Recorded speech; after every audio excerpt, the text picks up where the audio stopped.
tubasuhuze rero kandi tubabwire ngo mukomeze mugubwe neza aho muherereye hose mu bice bigiye bitandukanye by'isi, aho mudukurikira muri aya makuru abakomeye arebana n'umutekano, politike, ubutabera ndetse na diplomasi.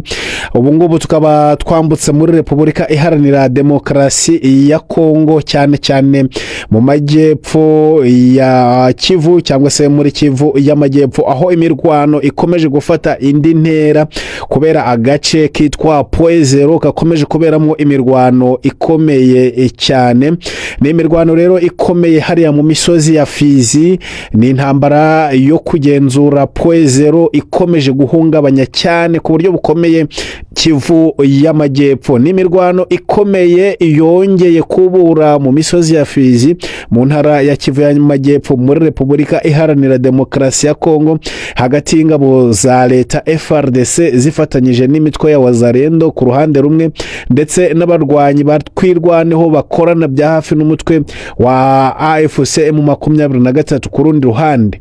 Iyi mirwano yabaye mu minsi itatu ikurikiranye kuva ku wa kabiri, ku wa gatatu ndetse n'uyu munsi ku wa kane, ikaba ifite ingaruka zikomeye cyane ku baturage b'ako karere. Amasoko atandukanye y'amakuru akaba arimo gutangaza ko imirwano yibanze muri kariya gace kitwa Poezero, kakaba ari agace rero gafatwa cyane nk'ak'ingenzi mu bya gisirikare no mu ngendo, kubera ko ari isangano ry'amayira ahuza uduce twinshi two mu misozi ya Fizi. Poezero rero ikaba ari agace gahuza inzira zijya mu mujyi wa Uvira mu majyaruguru ashyira uburasirazuba, Mikenke na centre ya Minembwe, ndetse no mu burengerazuba, ndetse na Fizi no mu gace ka Baraka ho mu majyepfo. Kubera ako kamaro kose rero, Poezero yabaye intandaro y'intambara ikaze cyane ku ruhande rushaka kuyigenzura. Ibinyamakuru bimwe byo muri Repubulika Iharanira Demokarasi ya Kongo bikaba rero byatangaje ko ku wa kane ingabo za leta zifatanyije na Wazalendo zashoboye kwirukana abarwanyi batwirwaneho kuri ako gace ka Poezero, nyuma yaho bari bamaze hafi ibyumweru bibiri bayifashe. Gusa hari andi masoko y'amakuru, nanone hari andi masoko y'amakuru n'abaturage bavuga ko twirwaneho ariyo ikigenzura, bikaba bigaragaza ko amakuru atandukanye kandi adahura neza. Ariko ikinyamakuru BBC Gahuzamiryango cyagerageje kuvugisha uruhande rw'ingabo za leta n'urw'abarwanyi batwirwaneho kugira ngo bagire icyo batangaza kuri ibi bivugwa, ariko kugeza ubu nta ruhande na rumwe rwigeze rutanga igisubizo. Radio yitwa Maendeleo ikorera muri Kivu y'amajyepfo ikaba yatangaje ko abasivile benshi bakomeje guhunga kubera ko badashobora kwihanganira ubukana bw'imirwano. Abenshi mu bari guhunga rero ni abagore ndetse n'abana, kandi hari n'abari basanzwe ari impunzi zimuka kenshi bitewe nuko umutekano uhora uhungabana muri aka karere. Iyi radio kandi ivuga ko abantu ibihumbi bari barahunze bava mu misozi miremire berekeza mu gace ka Poezero bashaka umutekano, ubu bongeye nanone guhunga bajya ahandi bakeka ko haba hatekanye kurushaho. Ingaruka z'ibi rero zikaba ari nyinshi cyane, kuko abana ntibakijya ku mashuri, abagore, abasaza ndetse n'abarwayi ntibabona ubuvuzi. Imiryango rero ikabura ikiyitunga kuko yavuye mu byayo, kandi nta bufasha buhagije iri kubona, nk'uko bivugwa n'imiryango itandukanye irengera abagize ibyago. Umwe mu baturage bo mu gace ka Minembwe wavuganye na BBC yemeza ko bafite amakuru avuga ko FARDC na Wazalendo bashobora kuba bafashe Poezero, ariko anongeraho ko nta gihamya ntakuka baba bafite kibyemeza neza. Kuri uyu wa kabiri, umutwe wa Twirwaneho watangaje ko wamagana ibitero by'ingabo za leta ku banyamurenge mu duce twa Mitamba, Kajoka no kuri Poezero mu misozi ya Minembwe.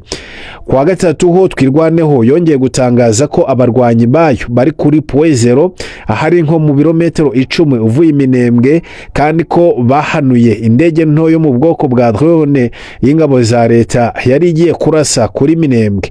Ku rundi ruhande ariko FARDC n'imitwe ya Wazalendo bo bakaba bavuga ko muri iyi minsi bigaruriye ibice bitandukanye bya teritwari ya Fizi byagenzurwaga na Twirwaneho cyangwa na M23, nubwo amakuru akomeje kugongana cyane ku bagenzura mu by'ukuri .0, kubera ko mu yindi nkuru abaturage bo muri Minembwe batangaje ko Twirwaneho yafashe agace ka .0 nyuma y'imirwano ikomeye yabaye ku wa gatatu no ku wa kane. Uwitwa Elia Mushakwe, umwe mu baturage bo muri centre ya Minembwe, yabwiye abanyamakuru ko Twirwaneho igenzura .0 n'inkengero zaho. Avuga ko yahaciye ku wa gatandatu ari ibintu yiboneye atari ibyo yabwiwe. Ikinyamakuru cyitwa Actualité nacyo cyatangaje ko abarwanyi ba Twirwaneho bafatanyije na AFC M23 bafashe aka gace ka .0 n'inkengero zako ku wa gatanu nyuma y'imirwano ikomeye y'ingabo za leta. Isoko ryo mu gisirikare ryavuzwe n'iki kinyamakuru rivuga ko FARDC yagabweho igitero ikaganzwa igasubira inyuma yerekeza ahitwa Mulima. Impande zombi rero zikaba zikomeje gushinjanya kuba ari rumwe rwatangije imirwano, mu gihe abaturage bo bakomeje gupfa ndetse n'abandi bakaba bafite ubwoba bwinshi, bakaba barimo guhunga.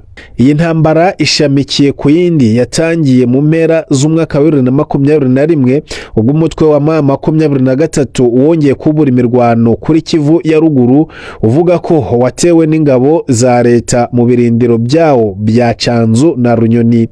Leta ya Repubulika Iharanira Demokarasi yavuze ko M23 ariyo yateye iturutse muri Uganda igaca mu kirunga cya Sabyinyo. Kugeza ubu imihate yose yo guhagarika iyi ntambara yaba iya Washington, Doha cyangwa indi migambi y'amahoro ntiragera ku musaruro uhamye mu bice bikomeje kuberamo imirwano.